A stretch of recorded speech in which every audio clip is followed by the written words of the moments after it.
My name is Kenna Cole.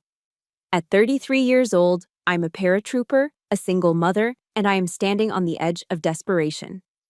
My 13-year-old daughter, Maya, needs emergency spinal surgery to keep her from becoming permanently disabled, and I'm $10,000 short. I had to swallow my pride to call my wealthy parents, asking only for them to co-sign a loan. My father, a CEO, flatly refused. He wasn't willing to take the risk. Just a few minutes later, my sister posted a photo online. My parents were smiling, raising champagne glasses at the lavish engagement party they were throwing for her in Aspen, a party that cost $25,000. They chose to celebrate the man who once assaulted me instead of saving their own granddaughter. If you have ever been treated like a failed investment by your own family, if you have ever been betrayed by the ones who were supposed to protect you, you will understand why I couldn't let this go. Let me know where you're listening from. Like and subscribe, because this is the story of how the soldiers I served with became my true family.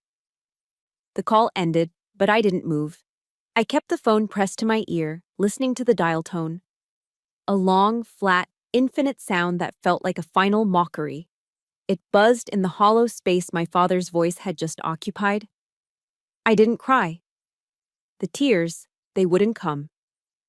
It was as if they had frozen solid somewhere in my chest, a block of ice pressing against my lungs.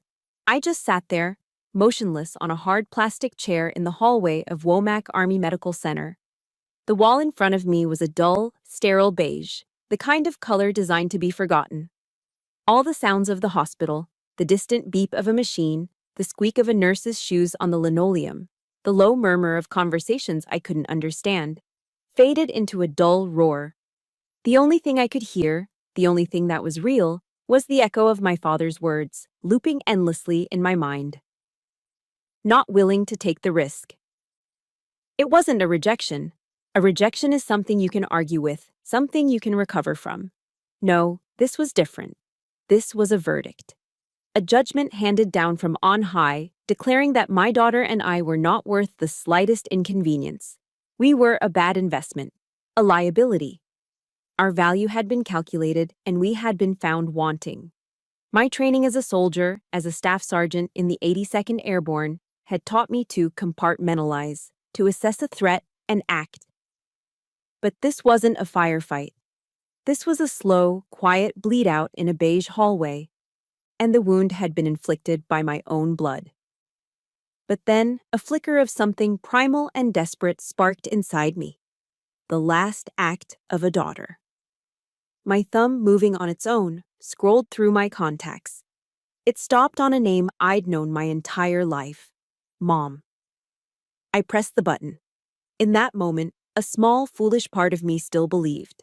It believed that a mother's love was a force of nature, a final line of defense that could not be broken. My father was the cold strategist, the CEO who saw life in terms of profit and loss. But my mother, Eleanor, she was supposed to be the heart. She picked up on the second ring.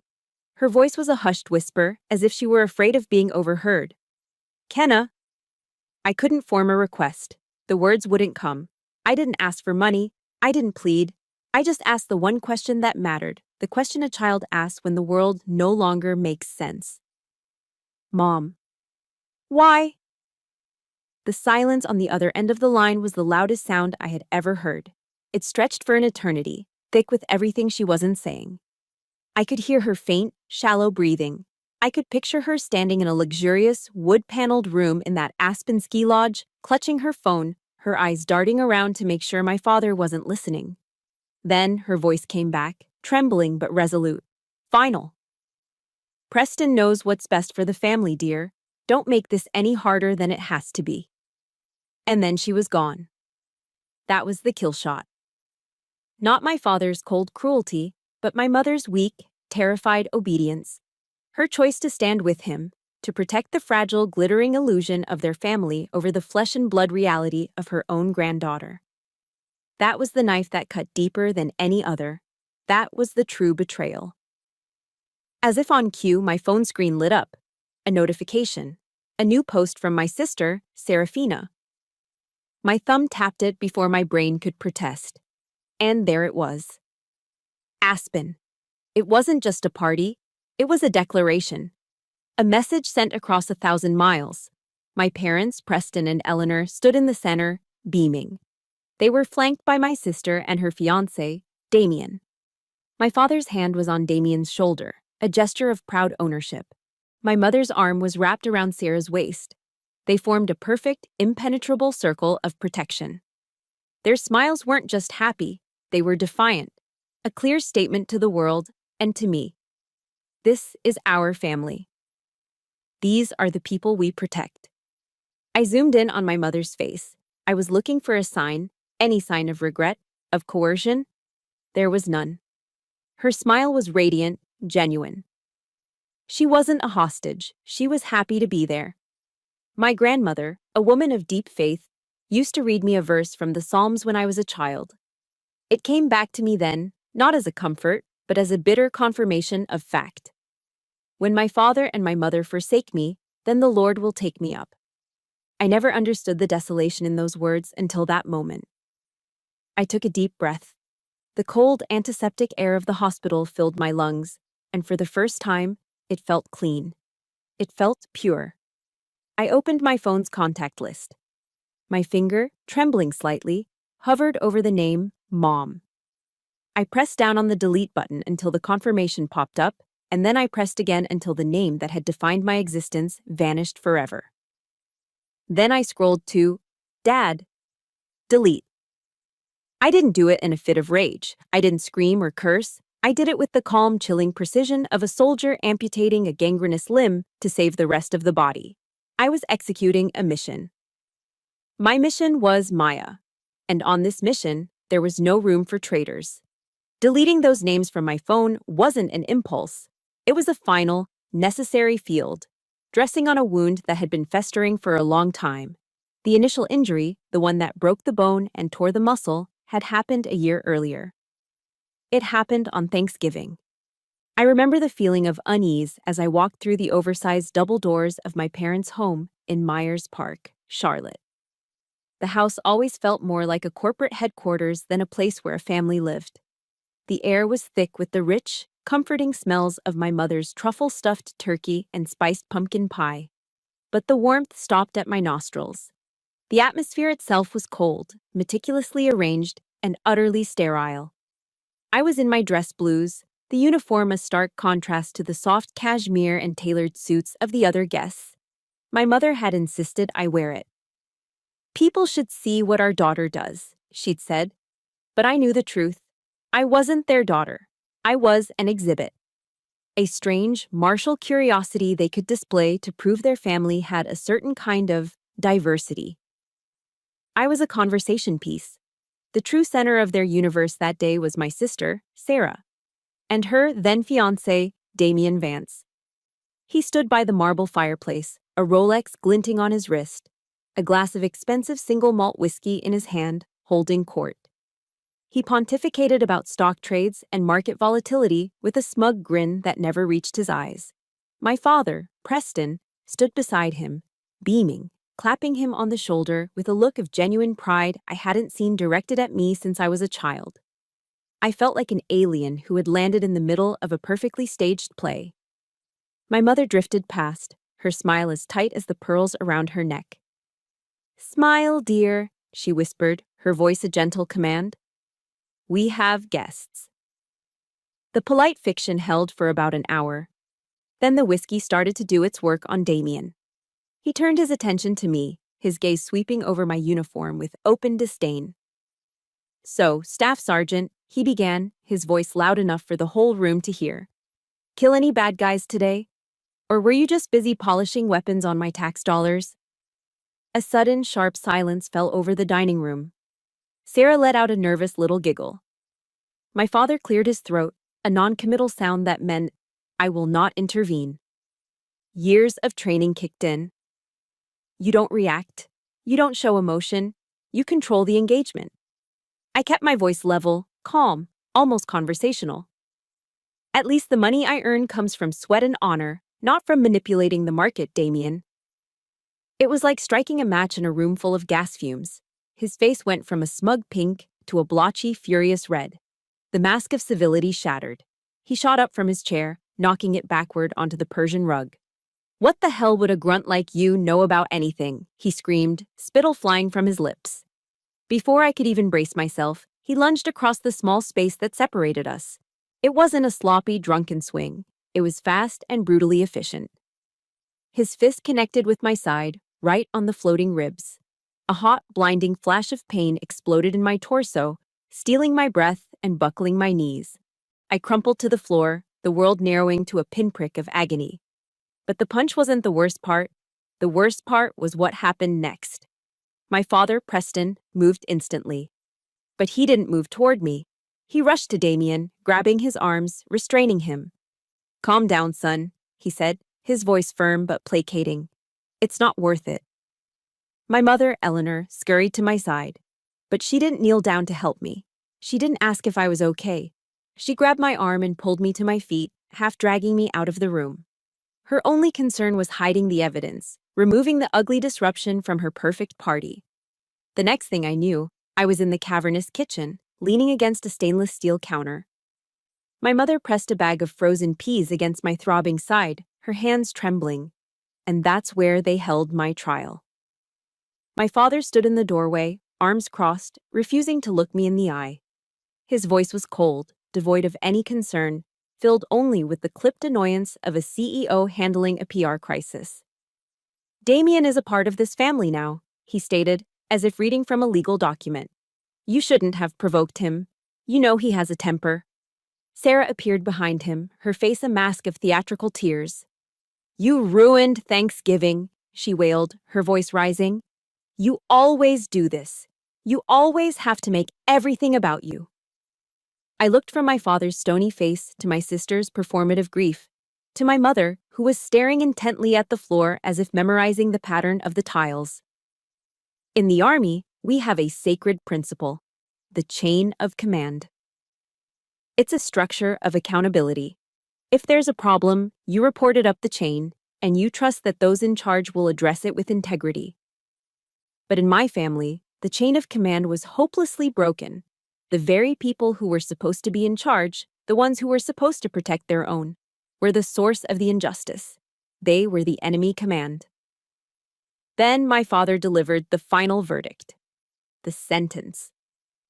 "There will be no police," he said, his voice dropping to a low, menacing tone. "We will handle this in-house, and you will not speak of this to anyone." He finally met my gaze, his eyes like chips of ice. "Don't let that aggressive military attitude of yours ruin your sister's future and this family's reputation."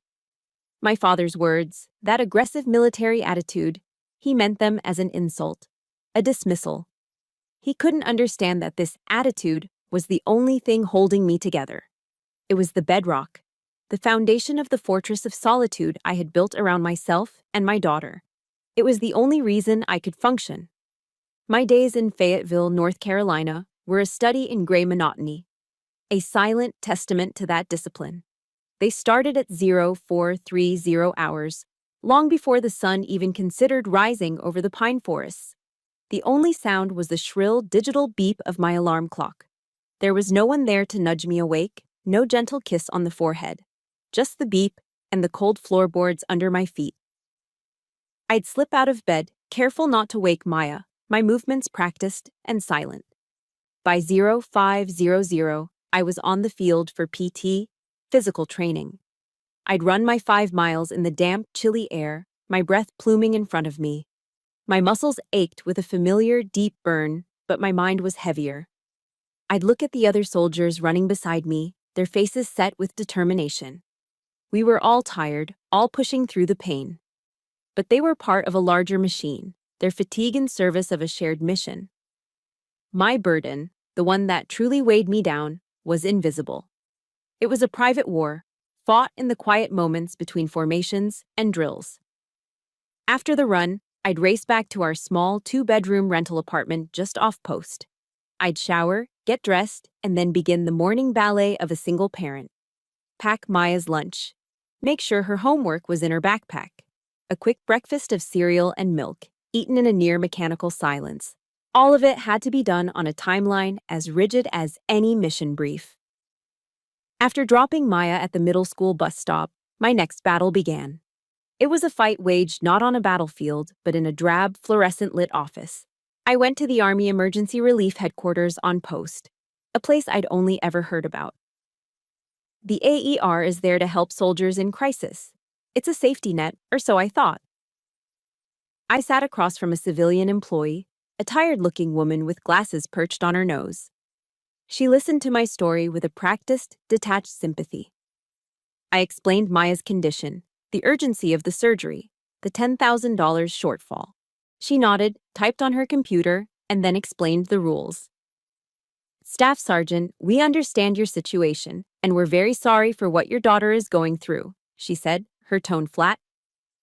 "But the maximum zero-interest loan we can approve immediately is $2,000. For $10,000, our policy requires a co-signer with a credit score over 700, a co-signer." The words hung in the air between us. I felt a thick, invisible wall materialize right in front of my face. The very system I had sworn an oath to serve, the institution I had dedicated my life to, was binding my hands with bureaucratic red tape. I was a soldier. I was a leader. I was trusted with government property worth millions and the lives of my subordinates. But here, in this office, I was just a number, a risk. I felt a profound sense of powerlessness that I hadn't felt even in the worst parts of Afghanistan. On the drive back, I stopped at the Food Lion. The grocery store was another battlefield, one of numbers and quiet sacrifices. I pushed the cart down the aisles, the squeaky wheel a constant annoyance. My mind was a running calculator.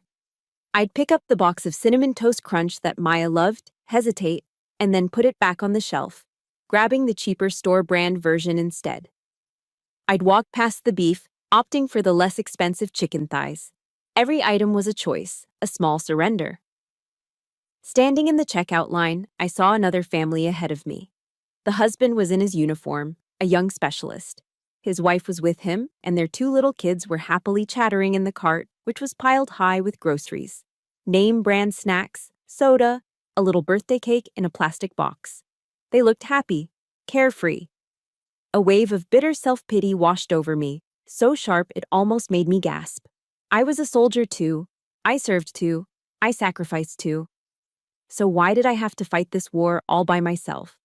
The crushing weight of being a single mother in the military had never felt so real, so painfully sharp. If you've ever felt that kind of loneliness, that feeling of fighting a battle no one else can see, it's a heavy weight to carry alone. If this story resonates with you, please hit that like button to show your support for Kenna. And in the comments, I'd love for you to share one simple comfort food that always makes you feel just a little bit better. That evening, the fortress felt more like a prison. I made spaghetti with jarred tomato sauce and frozen meatballs. Maya tried her best to be cheerful, to hide her own fear behind a brave smile, but I could see the worry in her eyes. "Mom, is everything going to be okay?" she asked, her voice small. I pulled her into a hug, burying my face in her hair, trying to pour all the strength I didn't feel into my words. "Of course, sweetie," I said, my own voice sounding hollow to my ears. "I'm a paratrooper. I can handle anything." It was a lie. Or maybe a prayer. Later, after Maya was asleep, I sat alone in the dark living room. I stared out the window into the Fayetteville night. In the distance, I could hear the deep, guttural roar of a C-130 taking off from Pope Field. It was a familiar sound, a reminder of the powerful world I belonged to. A world of strength, of honor, of unwavering commitment. The soldier's creed echoed in my head. I will never quit. I will never leave a fallen comrade. Right now, my fallen comrade was sleeping in the next room, and the world of strength and discipline that I served felt a million miles away, utterly incapable of giving me the one thing I truly needed: help. The fortress of solitude I had built was beginning to crumble. The discipline, the rigid schedules, the relentless forward motion. They were a soldier's tools, designed to function under pressure. But I wasn't just a soldier anymore. I was a mother, backed into a corner, and the walls were closing in. The weight was too much. The silence was too loud. I was breaking. The next day at work, I tried to maintain my composure, filing paperwork as if my world wasn't imploding. But my hands were shaking. My focus was gone. My best friend, Sergeant Eva Rostova, watched me from across the office. Eva was a force of nature, a tall, formidable Polish immigrant with a heart as big as her frame and an accent as thick as the rye bread from her homeland. She didn't pry or poke, she just waited. Finally, when we were alone in the supply room, surrounded by the smell of canvas and cleaning solution, she put a heavy hand on my shoulder. "Kenna," she said, her voice a low rumble. "Talk." That was all it took. The dam broke. I leaned against a metal shelf and everything came pouring out. The phone calls, the surgery, the AER office, the photo from Aspen, the crushing weight of it all. I finally allowed myself to be vulnerable, to admit that I couldn't handle it. As Brené Brown says, vulnerability isn't weakness. It's the greatest measure of courage. At that moment, I didn't feel courageous. I just felt broken. When I was done, my voice raw and cracking, Eva didn't offer platitudes or easy answers. She just pulled me into a fierce, bone-crushing hug. She held me as I finally cried. Not the silent, frozen tears of before, but hot, messy, racking sobs. I cried for my daughter, for my broken family, and for the little girl inside me who had always just wanted her mother. When the tears subsided, Eva held me at arm's length, her eyes blazing. "Why you not say sooner?" she demanded, her voice thick with a protective anger. "We are family. Family does not leave one alone." That simple word, family, was like a warm current flowing into my frozen soul. It was everything I had been searching for, and it was here all along. Eva Rostova did not waste time. She was a woman of action. The moment we left the supply room, she was on a mission. She marched straight to our company commander, Captain Miller. He was a young officer, barely 30, but he had the wisdom of a man twice his age. He listened to Eva's blunt, rapid-fire summary of the situation, his expression growing more serious with every word. He didn't quote regulations. He didn't mention bureaucracy. He looked directly at me and asked two simple questions.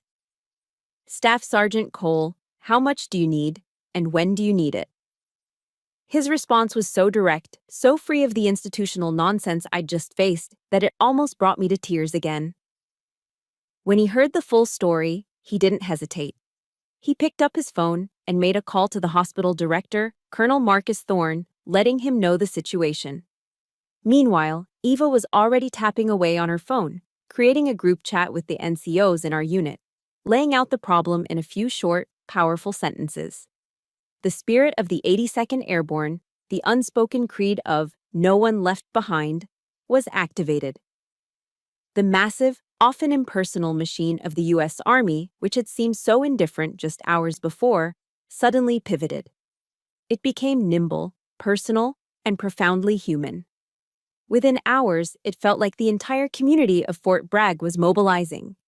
Eva, with the captain's blessing, organized an emergency unit BBQ and bake sale, right on the grassy field in front of our company headquarters. Word spread like wildfire. The officers' wives arrived with sheet pans of still warm homemade brownies and chocolate chip cookies.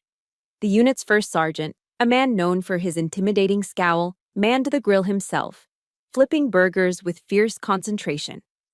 I stood to the side, watching in a state of stunned disbelief.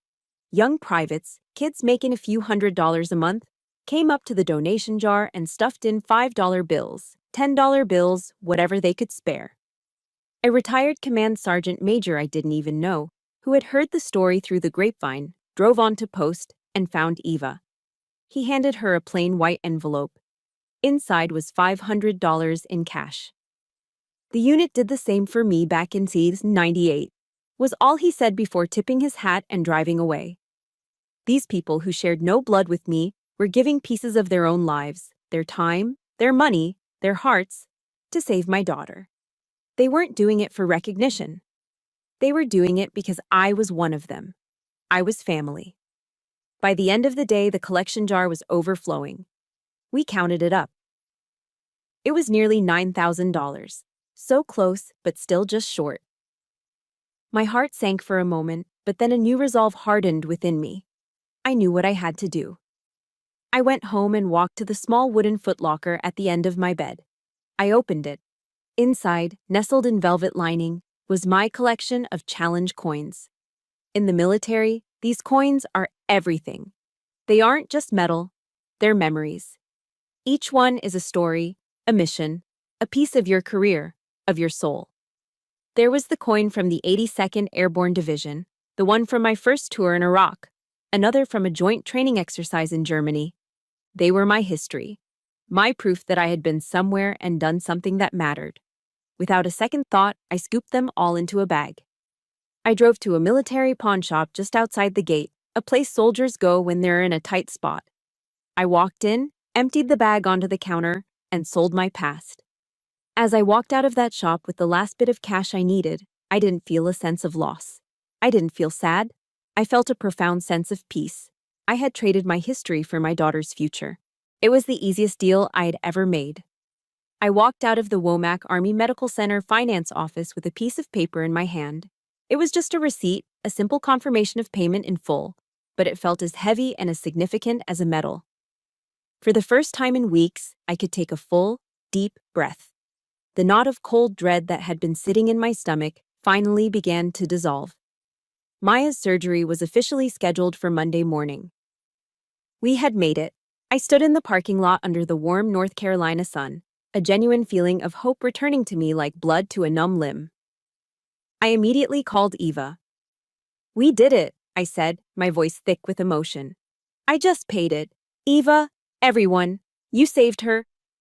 I could hear her broad smile through the phone. "Is what family does," she said simply. We hung up, and I just stood there for a moment, basking in the relief. It was a fragile piece, but it was real. In that moment, I felt safe. I felt cared for. I felt like everything was finally going to be okay. And that's when my phone rang again. It was an unknown number with a Colorado area code. I answered absently, assuming it was a misdial or a spam call. But the high-pitched, bubbly voice on the other end was instantly, sickeningly familiar. It was my sister, Serafini. "Kenna? Oh my God, it's me. Guess where I am?" She didn't wait for an answer. The words came tumbling out in a breathless rush, a torrent of privileged excitement that felt like it was being beamed in from another planet. She was at the Little Nell, a 5-star resort in Aspen. She talked about the pristine white snow, the bottomless glasses of Veuve Clicquot champagne, the private ski lessons. She went on and on about how wonderful and attentive and perfect Damien was, how he'd bought her a diamond bracelet that was just to die for. I stood there, frozen, the warm sunlight suddenly feeling cold on my skin. I listened to her describe a world of effortless luxury, a universe away from my reality of bake sales and pawned memories. I wanted to hang up. I wanted to scream. But a dark, morbid curiosity kept me on the line. I wanted to see just how deep the chasm between our two worlds really was. I wanted to know how far her cluelessness could possibly go. Then she found a new depth. "Oh, by the way," she said, her tone shifting to one of casual afterthought, as if she were about to comment on the weather. "Mom told me about Maya's thing. Such a shame, really." Anyway, I had an idea. I braced myself. "Damien and I are planning our honeymoon in Hawaii after the wedding. We were thinking, maybe you could come out to our place and house sit for us. I could even pay you a little, to help you out with your money troubles. Wouldn't that be nice?" The world went silent. The sounds of the parking lot, the rumble of cars, the distant chatter, all faded away. All I could hear was the blood pounding in my ears. I was completely and utterly speechless. She wasn't just bragging about her perfect life while mine was hanging by a thread. She was offering me charity. The most insulting, degrading, tone-deaf charity imaginable. She saw my life or death struggle for my daughter's health as an opportunity to offer me a job as the hired help. In her mind, I wasn't her sister. I wasn't a staff sergeant in the U.S. Army. I was the poor relation, a pathetic creature to be pitied, someone who could be bought off with a demeaning handout. The receipt in my hand suddenly felt like a worthless piece of trash. The love and sacrifice of my unit, the dignity I had fought so hard to maintain, she had erased all of it with one thoughtless, benevolent offer. As the writer Audre Lorde once said, "My anger has meant pain to me, but it has also meant survival." In that moment, I understood exactly what she meant. The pain was excruciating. But the anger was a pure, cold source of energy. It was the only thing that kept me standing. I took a slow, steadying breath. When I finally spoke, my voice was dangerously calm. It was a voice I'd used on the training field, a voice that carried no emotion, only command. "Sarah," I said, the single syllable as sharp as a shard of ice. "My daughter is having major spinal surgery on Monday. Do you honestly think I have time to come and watch your house?" Her response was the final gallon of gasoline on a raging fire. It was a statement so profoundly selfish, so breathtakingly stupid, so perfectly representative of the coddled princess she had always been, that it would be burned into my memory forever. She let out an exasperated sigh. "Oh my God, Kenna, you're always so dramatic. It's not the end of the world. Besides, Dad and Mom didn't help you, right? You should be lucky I'm even thinking of you and offering to help out." I didn't say another word. I didn't scream. I didn't curse. I just ended the call. The quiet rage that had been simmering inside me for years, the anger from 1,000 tiny cuts and one brutal punch, was no longer simmering. It had just been ignited. It was a wildfire now, and it was ready to burn everything to the ground.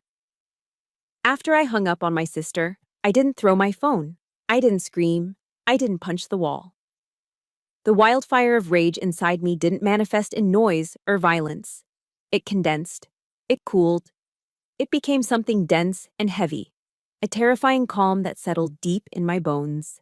I got in my old Ford sedan and just started driving. I had no destination. I drove through the familiar streets of Fayetteville, past the endless strip malls and pawn shops that line the roads around any major military base. I was on autopilot, my hands steady on the wheel, my eyes on the road, but my mind was a world away. It was processing, analyzing, recalibrating. Eventually, I found myself pulling off the road onto a dirt patch overlooking Simmons Army Airfield. I killed the engine and the headlights, plunging the car into darkness. The only light came from the powerful floodlights illuminating the tarmac and the blinking lights of the aircraft. I sat there, listening to the familiar roar of C-130 engines as they taxied, took off, and landed in a ceaseless, powerful rhythm. Through the chain-link fence, I could see them, the silhouettes of paratroopers, my brothers and sisters in arms conducting night jump training.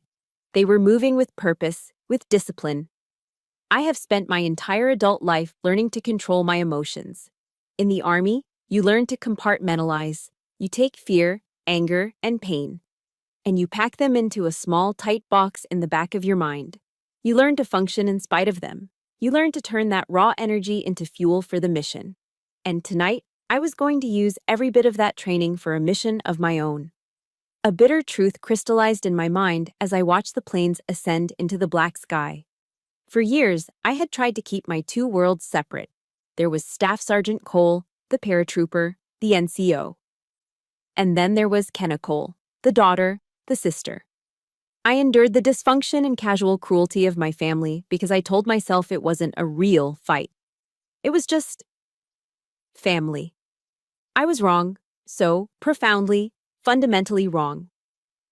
My family, with their corrosive hypocrisy and their casual disregard for anyone but themselves, was not a separate world.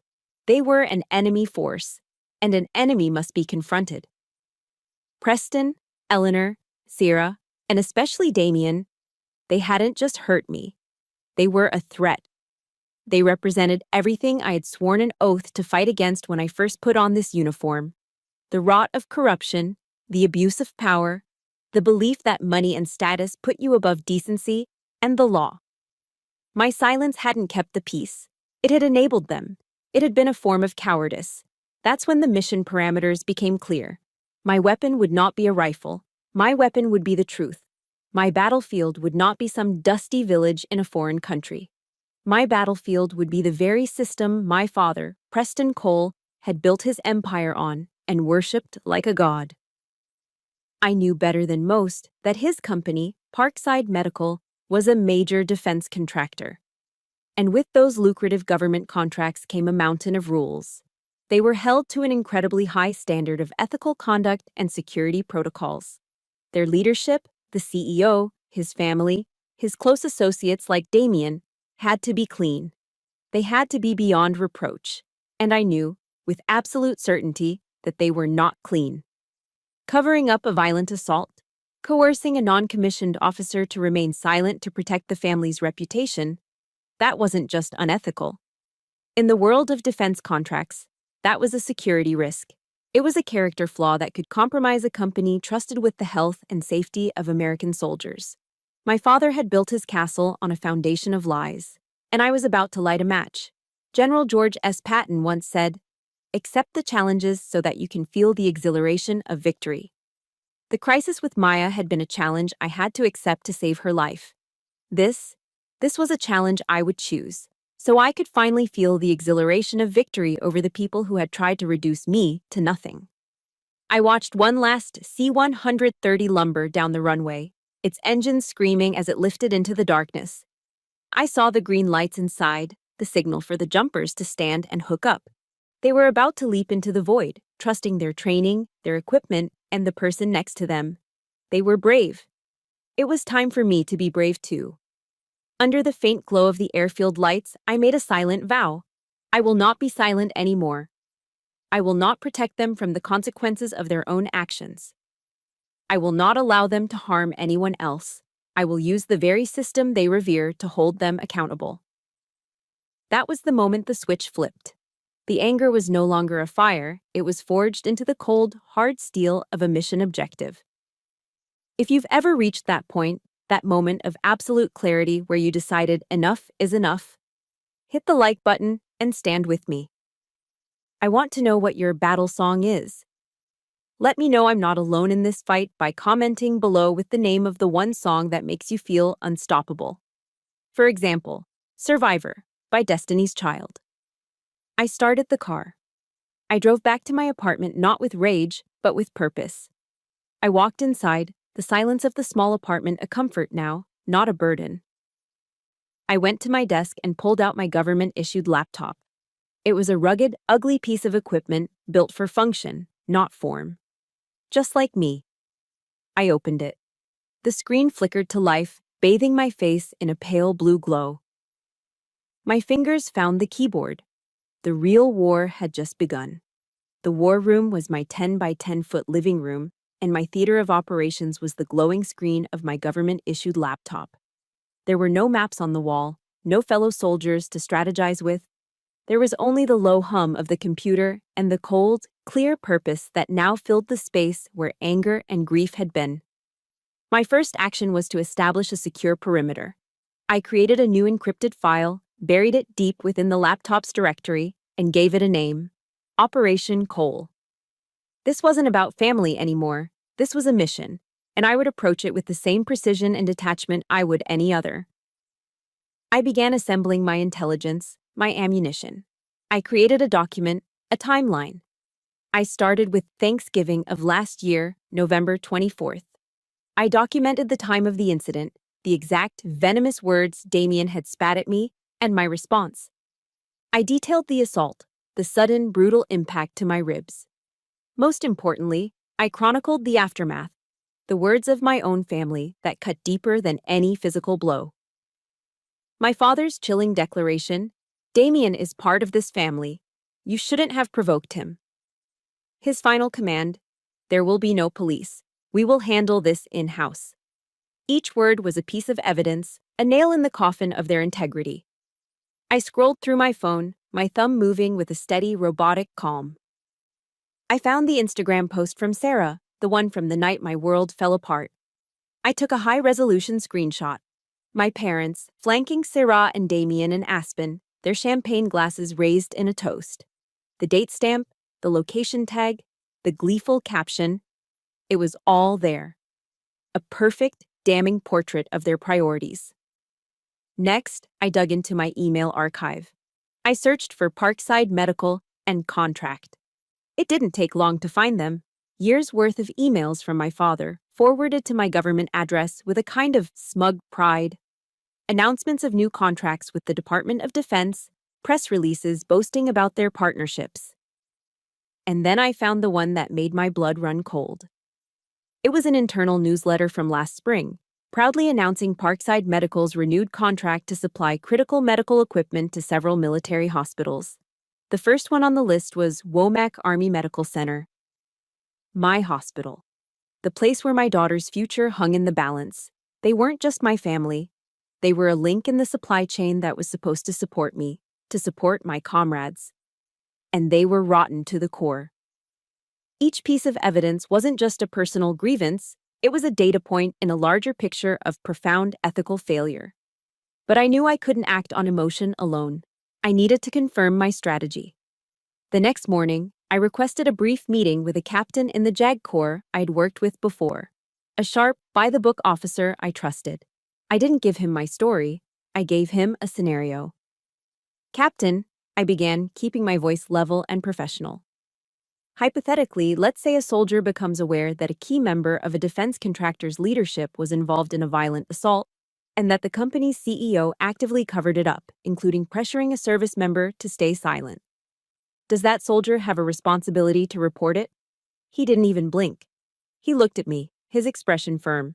Sergeant, it's not a responsibility. It's a duty. The integrity of the defense supply chain is a matter of national security. A leader who would cover up an assault is a leader whose judgment is compromised. That's a risk we cannot afford. That was my green light. That afternoon, I began to write. I did not write as Kenna Cole, the broken-hearted daughter. I wrote as Staff Sergeant Kenna Cole, U.S. Army NCO in charge, fulfilling her duty. The report was clinical, stripped of all emotion. It was structured with the cold logic of an after-action report.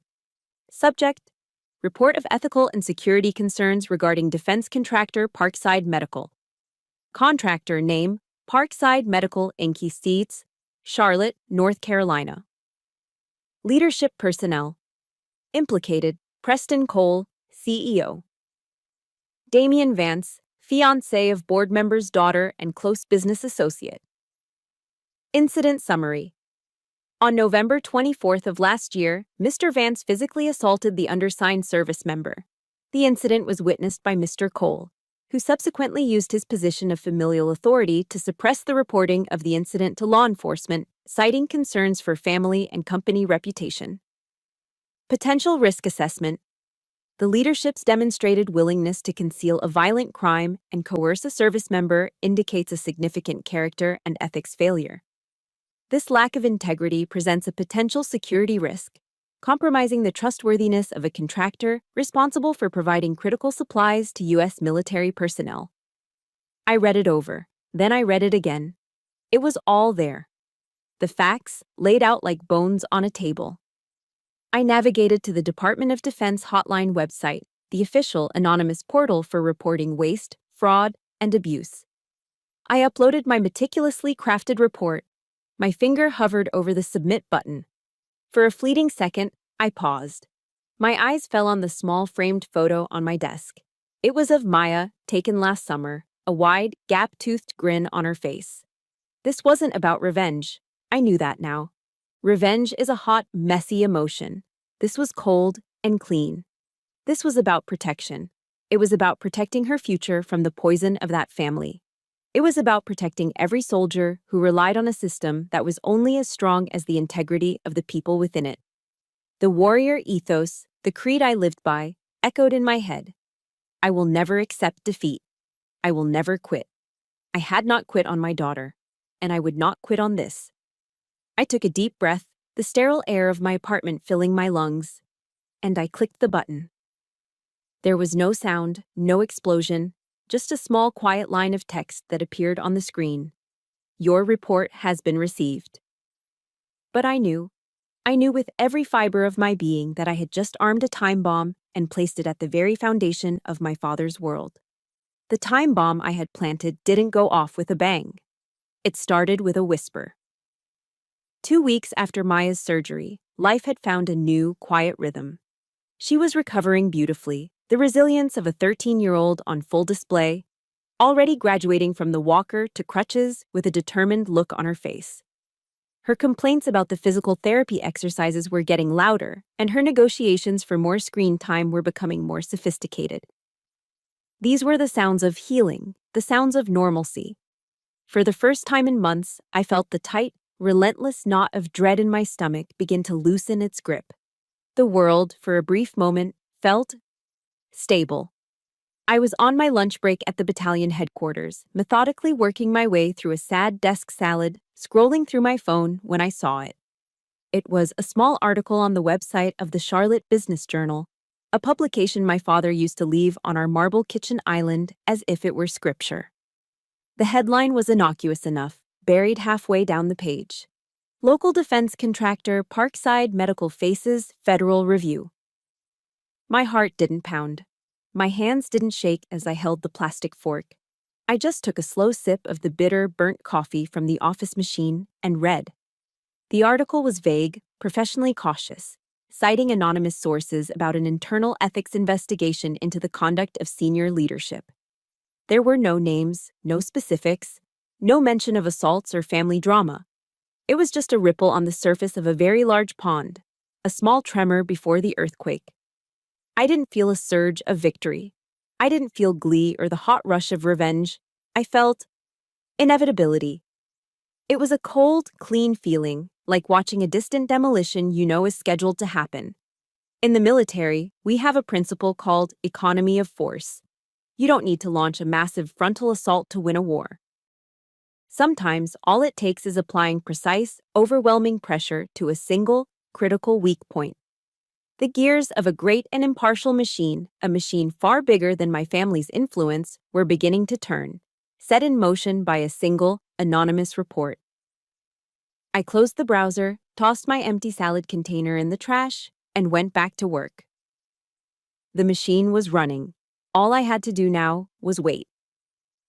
A week later, the whisper became a roar. This time, it wasn't a small local paper that required scrolling to find. It was the front page of the business section of the Wall Street Journal, displayed on the TV in the break room. The headline was stark, brutal, and impossible to misinterpret. Parkside Medical's $50 million DoD contract suspended indefinitely amid ethics probe. The article wasn't just a report, it was a demolition. It detailed, in cold, factual language, how the Department of Defense had placed an immediate and indefinite hold on all existing and future contracts with Parkside, pending the outcome of a wide-ranging investigation. It spoke of a sudden, catastrophic collapse in investor confidence. Then, it named names. Damian Vance, described as a close associate of the Cole family with significant financial ties to the company, was also facing scrutiny from his partners, his own investment firm, Suddenly Toxic.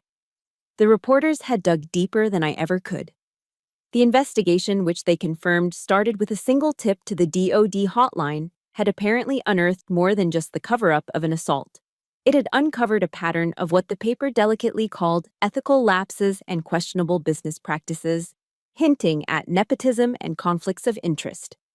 My father had built his empire on a foundation of pristine reputation and ironclad connections. I hadn't just exposed a single crack in that foundation. I had revealed that the entire thing was rotten from the ground up. I watched it all from the quiet sanctuary of my small apartment in Fayetteville, 160 miles and a different universe away from the epicenter in Charlotte. I watched as the company my father had built his entire identity around began to publicly crumble. The storm wasn't loud and violent. It was a quiet, systematic dismantling.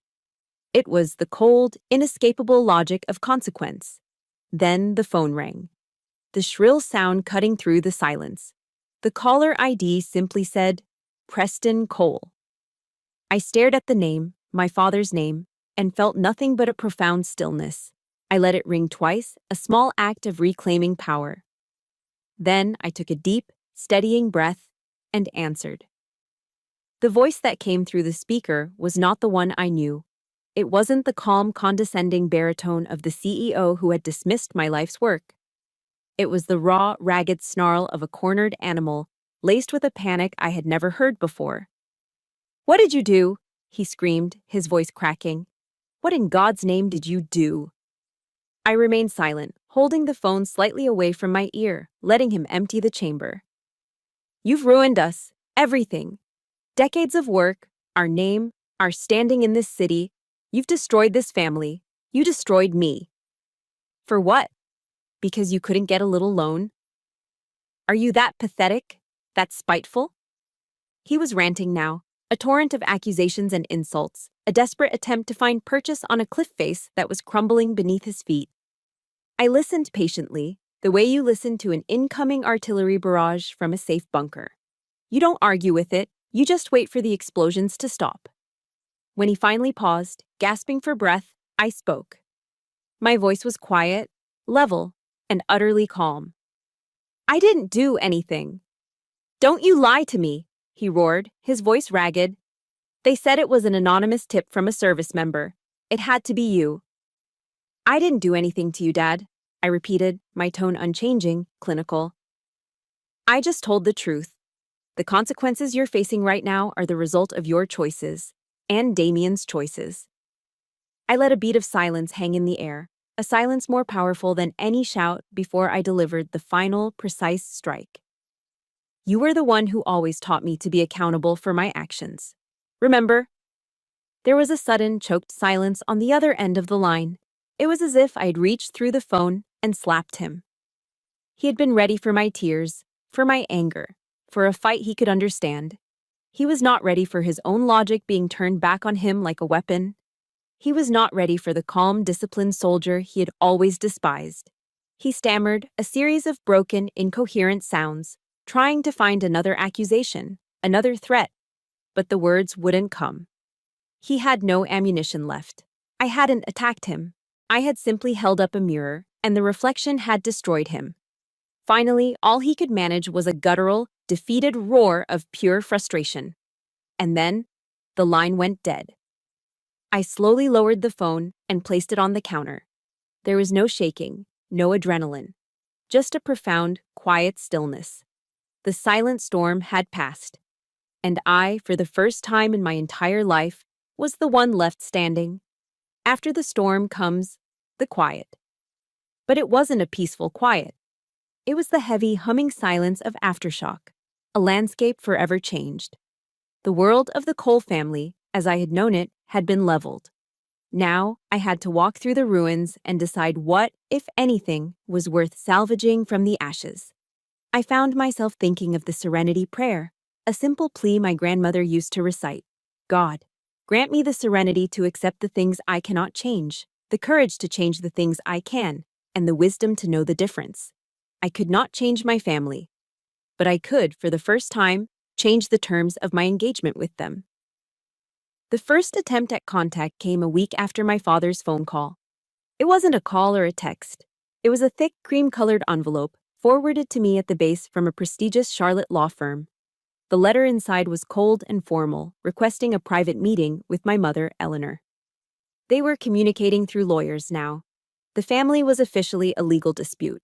I agreed, but on my terms. Not in their mansion, not even in their city. A neutral space. A small, independent coffee shop in Fayetteville with worn-out armchairs and the constant hiss of an espresso machine. My territory. She arrived looking like a ghost of her former self.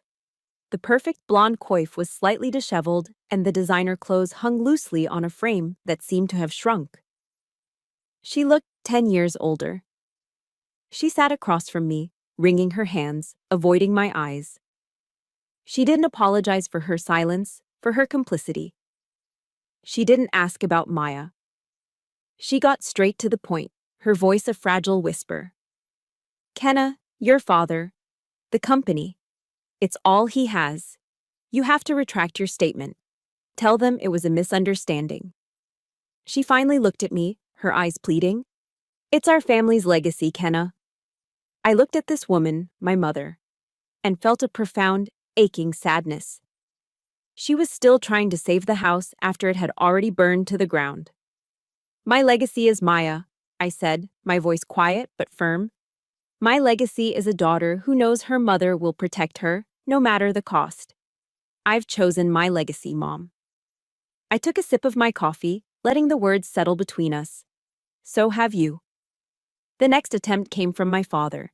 A FedEx overnight package arrived at the base, addressed to me. Inside was a cashier's check. The number written on it made me blink. $100,000. Tucked inside with it was a small note, scrawled in my father's impatient handwriting. Just 4 words. For Maya, now stop. I stared at the check. It was a staggering amount of money. It was security. It was a new car, a down payment on a house, a college fund for Maya set for life. But it wasn't a gift. It wasn't an apology. It was a transaction. It was the final, arrogant attempt to buy my silence, to pay off his guilt like it was just another invoice. He still didn't get it. He never would. He believed everything and everyone had a price. Without a moment of hesitation, I took the check and tore it neatly into 4 precise squares. I put the pieces back into the FedEx envelope, sealed it, and wrote the return address for Parkside Medical's corporate headquarters on the front. I sent it back without a note. My silence, I decided, was a far more powerful message than any words I could write. The final call came from Sarah. Their fairy tale wedding had, of course, been called off. Under the crushing weight of the scandal and the collapse of his finances, Damien had done what cowards do. He had run, leaving my sister in the wreckage. She was hysterical when I answered, her voice a torrent of sobs and accusations. "You did this!" she shrieked. "You ruined my life. I hate you. It's all your fault." This time, I didn't get angry. I didn't feel the need to defend myself. I just listened, holding the phone to my ear as she poured out all her pain and rage. I let her finish. Let the storm of her sorrow finally exhaust itself into ragged breaths. When she was done, I spoke, my voice calm. And for the first time, carrying not anger, but a strange, sad pity for her. "No, Sarah," I said, my tone gentle but firm. "I saved your life from an abuser. Maybe someday you'll understand that." Then, before she could reply, I ended the call. And I blocked her number. The last door was closed. In the midst of these familial aftershocks, something unexpected happened. Captain Miller called me into his office. He looked at me with a respect I'd never seen from my own father. "Sergeant Cole," he began, his tone formal, "your leadership has not gone unnoticed. The way you've handled this entire personal crisis, with professionalism and integrity, while never once letting it affect your duties, it's been exemplary." He paused. "The battalion command has unanimously recommended you for officer candidate school." I was stunned into silence. OCS. It was the path to becoming a commissioned officer. It was a future I'd dreamed of but never thought possible as a single mother. It was a level of respect and recognition I had stopped seeking from my family years ago. I had spent my whole life trying to earn a place in a family that saw me as a liability. And here, in this family of soldiers, this family I had chosen, they saw me as a leader. As I walked out of his office and into the bright North Carolina sun, I felt the last of the heavy weight lift off my shoulders. That evening, I went home and started packing boxes. Maya and I were heading for a new chapter. And for the first time, the future felt like my own. 6 months later, I stood on the parade grounds of Fort Moore, Georgia. The humid summer air was thick with the smell of cut grass and starched uniforms. I wasn't Staff Sergeant Cole anymore.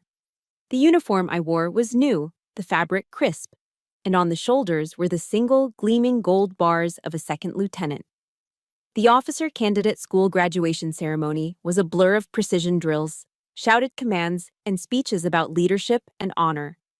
But my focus was fixed on one point in the sea of faces in the bleachers. Maya sat in the front row, wedged between a beaming Eva Rostova, who had driven 8 hours straight from North Carolina to be there, and Captain Miller, who had come on his own time. When the commanding officer called out, "Second Lieutenant Kenna Cole," a cheer erupted from that small section, louder and more passionate than any other. It was Maya, jumping up and down, waving a tiny American flag. Our eyes met across the field, and in that one look, A universe of pride, love, and shared survival passed between us. I wasn't just a soldier struggling to get by anymore. I was an officer, a leader. I hadn't just taken back control of my life, I had elevated it. I had learned to fly. A few weeks later, we were back at Fort Bragg. But the world felt different. It was the 82nd Airborne's annual Family Day. The giant polo field was covered in bouncy castles, picnic blankets, and the organized chaos of 1,000 military families. The air was filled with the sounds of children laughing, the sizzle of hot dogs on massive grills, and the thumping beat of a military band playing pop songs. Maya, completely healed and faster than ever, darted through the crowds, a streak of pure joy. We weren't alone in the crowd. We were the center of a small, rotating universe of friends. Captain Miller, now a colleague I could almost call by his first name, came over to shake my hand and congratulate me. Colonel Thorne, the hospital director, made a point to find us and ask Maya if she was planning on joining the Army's soccer team. Soldiers from my old unit swarmed us, ruffling Maya's hair, telling bad jokes, and asking about OCS. I stood there, a plate of food in my hand, watching Maya laugh with Eva. And I was struck by the profound contrast. This was family. It wasn't the quiet, tense performance of a Thanksgiving dinner in a sterile Charlotte mansion. It was loud, a little messy, and wonderfully, unapologetically alive. It was a community bound not by blood, but by shared sacrifice, mutual respect, and an unspoken promise to catch each other when they fall. Later that afternoon, Maya came running up to me, her cheeks flushed with excitement. She was dragging Captain Miller by the hand. "Mom, look, I made this for him." She shyly handed him a folded piece of construction paper. He opened it carefully. It wasn't a drawing of a house or a flower. It was a child's masterpiece of a bright blue sky, filled with dozens of little green parachutes floating gently downwards. In the very center was one giant, bright red parachute, and dangling beneath it, held safely, were two little stick figures, one with long brown hair, one with short. Me and her. And above the drawing, in the careful, slightly wobbly letters of a teenager trying her best, Maya had written a single sentence. "Family is what keeps you safe when you fall." Captain Miller stared at the drawing for a long moment. I saw his eyes glisten, and he had to clear his throat before he could speak. "This," he said, his voice thick with emotion, "is the best thing I've ever been given, Maya. Thank you." He looked at me over her head, and his eyes held a universe of understanding. The story ends, as it should, not with a storm, but with a quiet sunrise. The next morning, Maya and I were out on one of the running trails that wound through the pine forests of Fort Bragg. She was keeping pace with me, her breath steady, her legs strong. The early morning sun was filtering through the trees, casting long shadows on the path ahead. We didn't talk much. We just ran, sharing the comfortable silence of two people who understood each other completely. I looked over at my daughter, at the determined set of her jaw and the easy smile on her face as she ran, and a profound sense of peace washed over me. I finally understood. The writer Maya Angelou once said, "I can be changed by what happens to me, but I refuse to be reduced by it." I had been changed. The scars from my past were still there, faint lines on my soul, but they no longer defined me. They weren't a source of shame or pain.